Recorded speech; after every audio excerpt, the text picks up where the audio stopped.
the behaviour you walk past is the behaviour you accept. That's what they think. But then, are they wrong though? They might not know the answer, but they can guide them towards an answer. Yeah, I swallowed mine many years ago. Leadership, it can be just like herding cats. Ever tried that before? Hello everybody and welcome to the Leadership Herding Cats podcast. I'm Lee from Vapor Clean Cleaning Services, and today we're going to be speaking about how being nice can be bad for your team, or how many warnings you need to give before you fire someone. Today I'm joined by Ashley. Good morning, Ashley. Morning.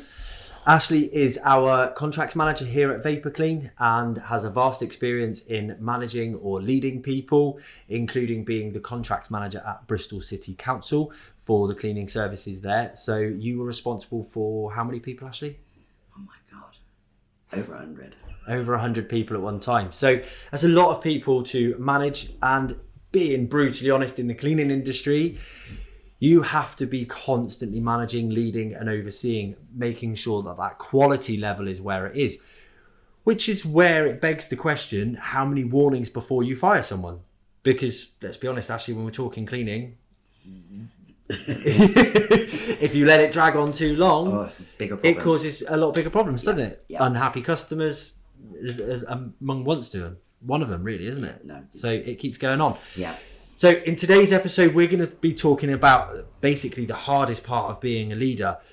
We're going to be talking about the rotten apples, hiring slow, firing fast. But when is the right time to fire someone, and how many warnings do they need? So at what point do you think, Ashley, that it's important to make that decision to let someone go? When you've tried everything to help them. Yeah. Rescheduling, retraining, working alongside them, having people working alongside them, and you just know there is nothing else left you can do for that one individual. Yeah. You have to make the decision. Yeah. It's not nice, but you've got to do it. It's not nice, and I think that's often the bit that slows things up, isn't it? It's the emotion in it. And I just said a few seconds ago before we started, when you're talking about letting someone go, you have to take that emotion out, don't you? Yeah. Because if you decide with your emotions, it's going to go on forever, isn't it? Well, you won't decide where you should keep them. Well, exactly that. You're not going to carry on, are you? So, yeah. So if you've done all of that, you've done everything you can do. How many warnings do you give? In that period of where I've tried to change everything for the individual, that would be their warnings. Yeah. I think that's how I would manage it. If I seriously thought that the cleaner never had enough time, that's different. But when I know they've got the time, they've got the equipment, they've had the training, they've had the support, and apart from me going there and doing it for them, you there's your warnings. You just can't keep them on. No. I always, and I know it sounds bad, but I always find that, or it can sound bad, I always find that 3-step process has to be definitive. Yeah. At what point you get to that 3-step process can be different. Like you said, you need to make sure that you've investigated everything and you've looked for everything, you've looked for all the reasons, and you've tried to help as much as possible, which can form part of that process. Yeah. But essentially, if you get to that point where you're definitive and you're saying, right, if this doesn't improve, we're going to put you on a final warning, we'll put you on a performance management plan, whatever it might be. If you get to that point, it has to be clear as day, doesn't it? Got to be. And I think, doing something official in a letter, hard copy, sit down, you have that meeting and you slide that letter across the table of, this is your performance improvement plan, or this is your first official warning. That can make a difference, can't it? One way or the other. Yeah. Basically. Yeah. One way or the other. But yeah. Yeah. There's no other way around it. Don't like it. Nobody likes doing it, but you can't have, like, that would be one of your rotten apples amongst your team. Well, it would be, wouldn't it? And that's the problem as well, is that when you're talking about a bigger team, if you don't make that decision and get that person out, which comes back to the same old saying, you hire slow, you fire fast. Yeah. because if you've got the wrong person in a team for too long, it's going to have a negative effect on the rest of the team, isn't it? Yeah. So you have to get those people out. And, you know, I like the saying that came from James Sinclair. He does a podcast as well, which is absolutely brilliant. I would recommend that as a listen. But he uses a phrase, if you can't change the team, change the team. Yeah. I think it might even be person, but if you can't change, it might be team, person. I can't remember which way around it is, but if you can't change the team, change the team. And I think that's spot on, because you do your best, you do everything you can do, like you say, you try the retraining, you look for any issues that are in there. We've had a recent scenario, haven't we, on a particular site where the operative themselves looked like they were underperforming. We've investigated further, we've gone through some different things, and we've realised that actually that task list has grown from, it's just grown and grown and grown, and that this person is then expected to do so much more by the client, which isn't achievable in that amount of time. No. So when we've investigated that, we found out that actually we increased the amount of time. Customers been happy with that. They've increased the situation has improved massively. But if that person doesn't improve with it and isn't receptive to your changes or your assistance, ultimately they've got to go, haven't they? Yeah. Which is the hard fact of it. Yep. And what for you, what is that definitive crossing point? Is there anything that is really just stands out for you, that is, no, that's it, that's the point, now I've got to do this official, and now I've got to let this person go? When they keep repeating it. Yeah. You can have a site where they could say they haven't got enough time. They've got enough time. You go in, you look at it, you replan it, you do a new program for them, tell them to clean it like this, but it's still the same. Yeah. And when you're just going over the set, you're going back and it's the same thing every time you go back. Yeah. That frustrates me. Oh, it's very, very frustrating. Yeah. And so looking at it from the flip side as well, I had a conversation with someone recently, and I won't say who they are for obvious reasons, but if you're not changing the team big enough, now this person that I was talking to manages hundreds of people, and essentially they had a scenario where they found 4 or 5 of their team sat in a break area for 45 minutes. They only did like 3 hours a day anyway, so they shouldn't be on a break, but they were sat in a break area for 45 minutes. They were let go for obvious reasons. They let them go. They were then overruled by their manager. Okay. And they were reappointed. They were given back pay for the time that they were dismissed, and they were reappointed for unfair dismissal. And they were basically, they're now still part of the team as well. Really? Yeah. Now that there has to, I know obviously, unfair dismissal, letting people go, there's got to be clear, and there's got to be measurements, hasn't there? There's got to be a clear-cut reason as to why. Now, in that scenario, these particular people had been underperforming for a period of time. And they didn't go into specifics why, but surely that makes a team unmanageable. Yeah, very. They do what they want. Well, they're going to do exactly that. They're going to do whatever they want then, aren't they? Yeah. And they're just going to feel completely unstoppable or and you untouchable. will not be able to get rid of them. No. Not now. No. So that is a prime example of when you have to have that clear-cut structure and definition of where you are. That's your warnings. That's this. And then you go from there, don't you? You've got to have it documented. Got to have it documented and get them to sign it. Yeah. To say that. Acknowledge it. Yeah. Got to. Because people will say, "Oh no, I never got that." Oh yeah. Oh, I never had that. That's their favourite words. I never seen that. Well, I did send it to you. No, I never seen that. Yeah. So yeah. No. Oh, funny enough, my email's changed. Yeah. And in this sort of scenario, so if we're talking about whether or not you can save someone or change whether or not you have to get rid of someone, do you find the carrot or the stick better?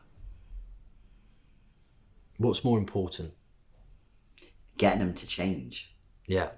To me, personally, if I can turn them around then that's what I'll get. But you'll know as soon as you go to speak to them if you're going to be able to change them. Don't ask me how you know, but you know. It's that gut feeling. It's that, yeah, and you just think, am I wasting my time? Yeah.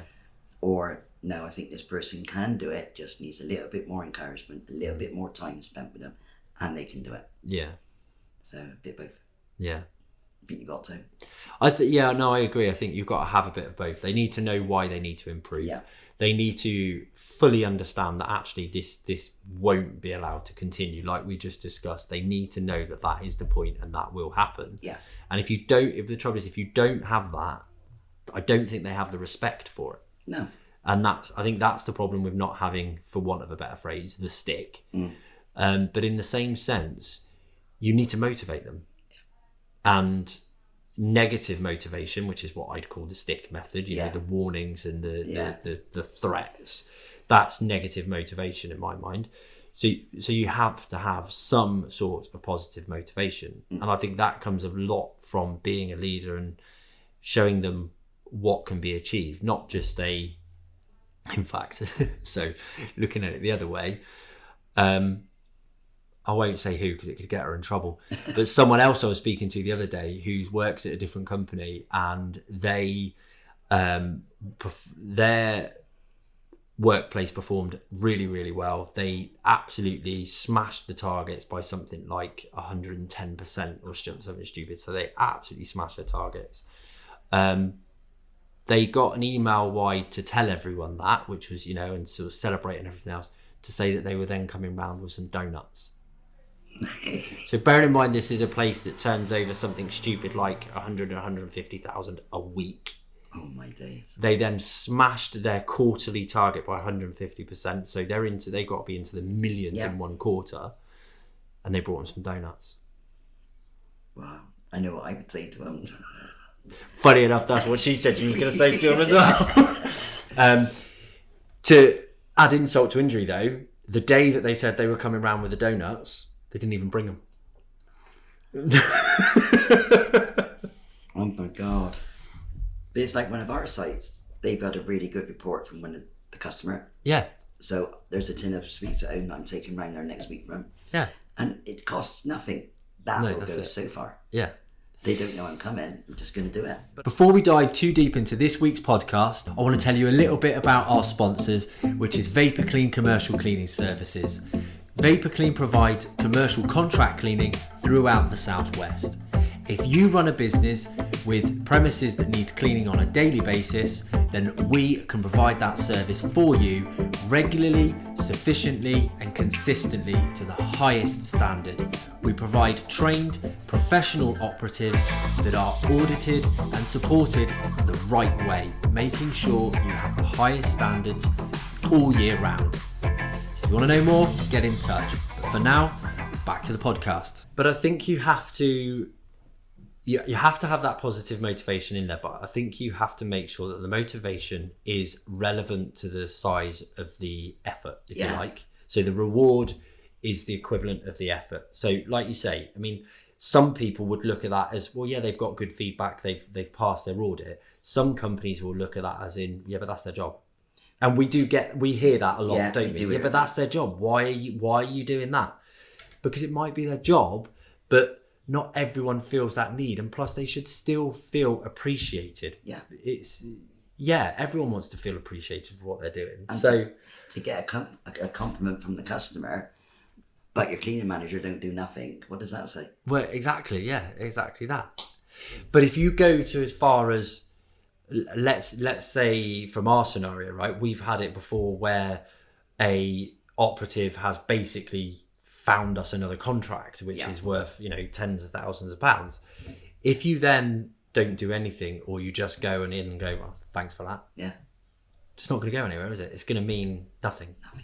Which is the same sense when you're looking at it from a negative point of view. If you're trying to remotivate someone that potentially you may have to let go, that motivation has to be to the correct level for them to appreciate it, doesn't it? Both on the negative side and the positive side. And I think that you have to also figure out whether or not that's possible. That's hard.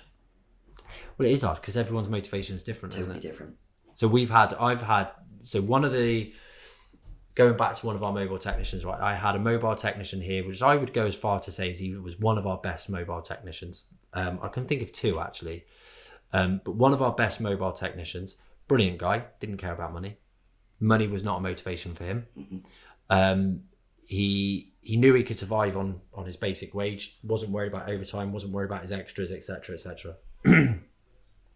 He loved getting feedback from the clients. He loved meeting the clients. He loved that day to day. That was his motivation. His motivation changed when he fell out with his wife, because his wife said, well, you know, I want you home at this time, this day, every day, etc., etc. I couldn't feel that motivation no matter what in the job he was in, because but essentially he was a team of 6 people. If I then said to him, all right, yeah, well, I'll let you do that, the other 5 are going to be very upset. So you can't fulfill that motivation. It doesn't matter what motivation there is, it's always going to fall short, isn't it? Yeah. And I think you, as a leader, you have to identify that, don't you? You have to identify what their motivation is. Yeah. And everyone's motivation is different. Very different. So, can you be too friendly? Yeah. You can. Yeah. I think 100% you can be too friendly. Yeah. And I think, as I was saying earlier, I think come you back can. round and bite you. Yeah. You only do it once. Yeah. You'll never do it again. No, I think the trouble is there's always going to be a scenario where that nice stops. And when you're talking about people underperforming, I think you're never, if you can't bring in that firmer side of things, you're never going to get them back up to where they need to be to reach the rest of the team. And that can have a negative effect on the rest of the team, can't it? A whole lot, yeah. Yeah. So again, going back to that whole rotten apple scenario, if you've got one person that's underperforming and you're too nice that you can't bring them up to where they need to be, or ultimately let them go, it's going to affect the rest of the team. You're going to lose a lot of other members, aren't you? Yeah, it's going to cause a lot of damage. Yeah. Have you ever got any satisfaction from firing someone? No. Well, no. You sure? I think you're lying, Ashley. Only once. Years ago, I was, how can I say, threatened. Oh, really? Okay. So, I walked away. Yeah. The police were called. He was arrested. But strangely enough, they asked if he could go back to his job. And I had the satisfaction of saying, no. That was the only time I could say that was a satisfaction for me. But other times... Yeah. You know, you feel relief if it's somebody that you've worked so long and you know they're never going to be able to pick this job up, and you let them go. But then straight after it's like, I wonder what they're going to do now. I think there's a difference between relief and satisfaction, isn't there? Because I think you can quite often feel relief because generally, if you're letting someone go, it's for the good of a lot of other people. Yeah. Whereas if you're getting satisfaction from it, there's generally a reason for that, whether or not it's just a case of someone's been a complete and utter, excuse my language, prick. Yeah. And quite frankly, you're just fed up of dealing with them, or not. I think that's, whether it's that or whether it's another reason, I think that's there. And I'll be honest, I've felt some satisfaction from firing some people before, but it's normally because of that reason. They've taken advantage, and they've typically taken advantage either of me, the company, or other members of the team. And I think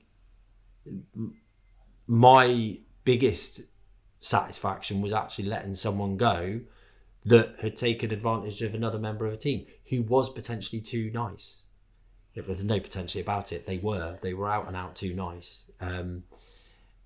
Just simply, a fantastic member of the team, always outperformed their expectations.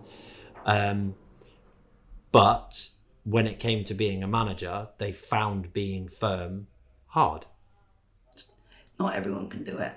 No, and I had the conversation, and ultimately that person no longer works here. Right. We had the conversation when they left, and I said to them, do you know what? You need to leave. You need to go back to because they weren't originally from the clean industry, and the clean industry's tough, isn't it? Very, very. No one, I don't think people really appreciate how hard the cleaning industry can be. It can be very rewarding, but it can be really, really hard sometimes. And you have to deal with some people, whether it's customers that don't appreciate how hard cleaning is, Yeah. or don't have enough respect for it, or whether it is cleaning operatives that maybe aren't the standard of person you want around, let's put it that way. You have to deal with a lot of not nice people sometimes. Yeah, you do. So you have to have quite a thick skin, and that was the conversation we had. And it was following this situation where this person decided to leave the company, and that was the conversation. I said, no, look, you're going to have to. I think it's right for you. I think you're doing the right thing. And they felt like they were letting me down, but ultimately, I said, no, you have to do what's right for you. That's the way it is. I get that. I understand that. And I wouldn't want any different, because we'd had many conversations where I'd said to them, don't let other people change who you are. Right. Because in this scenario, this particular person had just always taken advantage and been horrible, would always basically wouldn't even acknowledge that something had to be done. So then their manager, this person, would end up picking up the slack and resolving the issue. So I followed the steps. There's your warning. Yep. Written warning, and I was nice once or twice before it was a case of, you shouldn't be doing that. Toe the line, or I'm going to have to get involved. They didn't do it. So written warning. Final written warning, and in the end I pulled him into the office and said, look, I'm letting you go. Simple as that. You basically, you're just rude, and you don't acknowledge, you don't listen, you're just not a team player. And yeah, I suppose I felt some satisfaction in that. Maybe that makes me a bad person, but it depends how much grief you've had to put up with going along the lines with him. well, exactly that. And like I say, when it was affecting someone else, That's bad.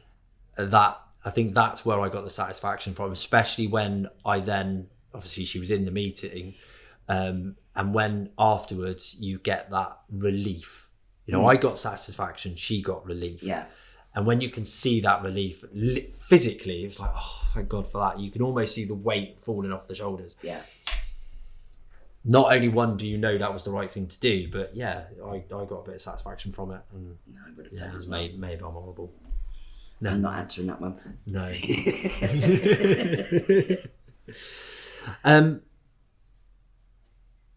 It's harder when you have to let people go just because of stupid mistakes, though, isn't it? Oh, yeah. That's the really hard bit, isn't it? And it can be really, really stupid. Yeah. Standing around.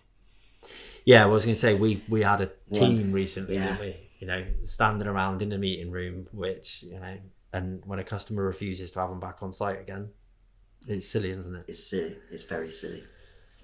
And I think, it's a tough one, especially for us, because if we're working on a customer site, that customer just has no faith or no trust in them anymore, does it? And we can know them a lot better than the customer, can't we? Yeah. Yeah.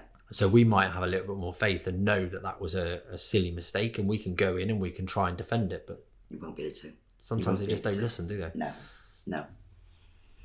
So I think that's probably, for me, that's the hardest one, is when you've got to, turn around and say, what the hell were you doing? Why were you doing that? Yeah. What made you do that? Yeah, exactly that. So,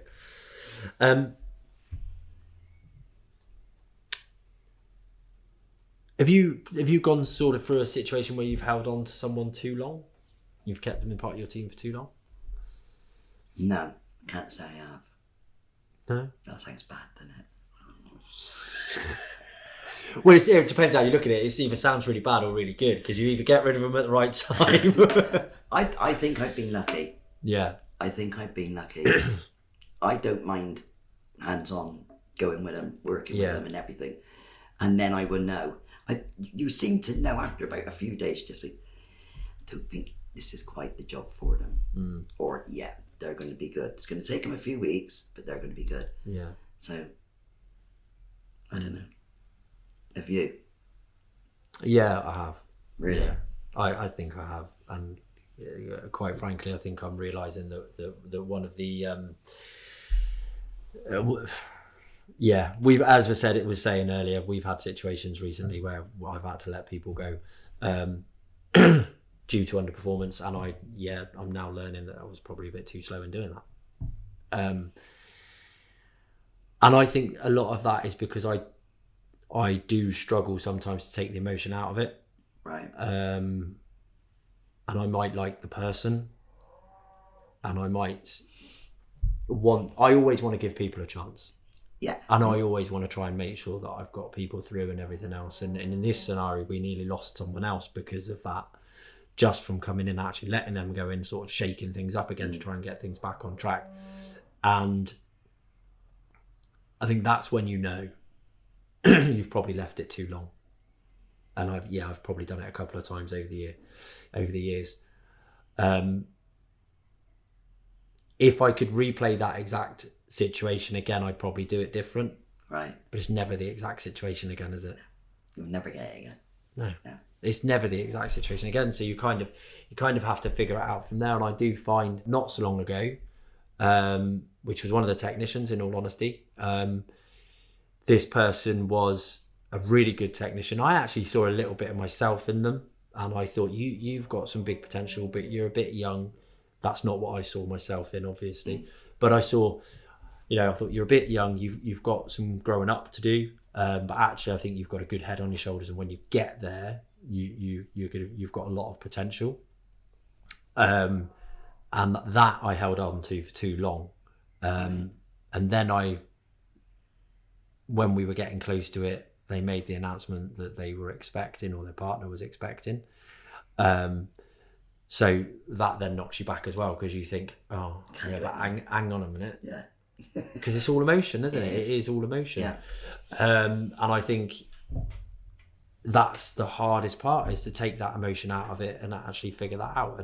But ultimately, whether it's, right for the rest of the team or right for the customers you've got, sometimes eventually you have to make that decision. Got to. Whatever the consequences are for them personally, or whatever it is, that is the worst part of being a manager, and that's just it. The worst part of being a leader, you have to sometimes do the things you hate. Yeah. And that's the hardest part. As much as I just said I've got satisfaction from it in the past, I do. I think eventually sometimes it's just absolutely horrible and it doesn't sit right. It does. It does hit you, if you think, oh, thank God for that, and Saturday I've got done that.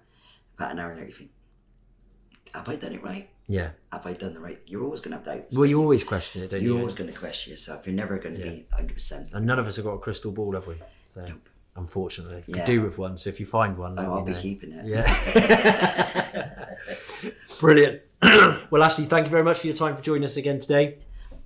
And thank you everyone for listening, watching, however you're listening to this today.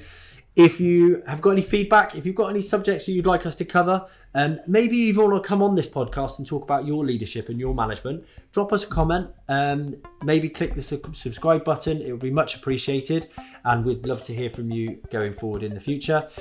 If you have any cleaning requirements in the Southwest, then please do contact Vapor Clean Cleaning Services. We would be very happy to help and cover those services for you. So thank you very much for listening today, and we hope to see you next time. Thank you. Bye-bye.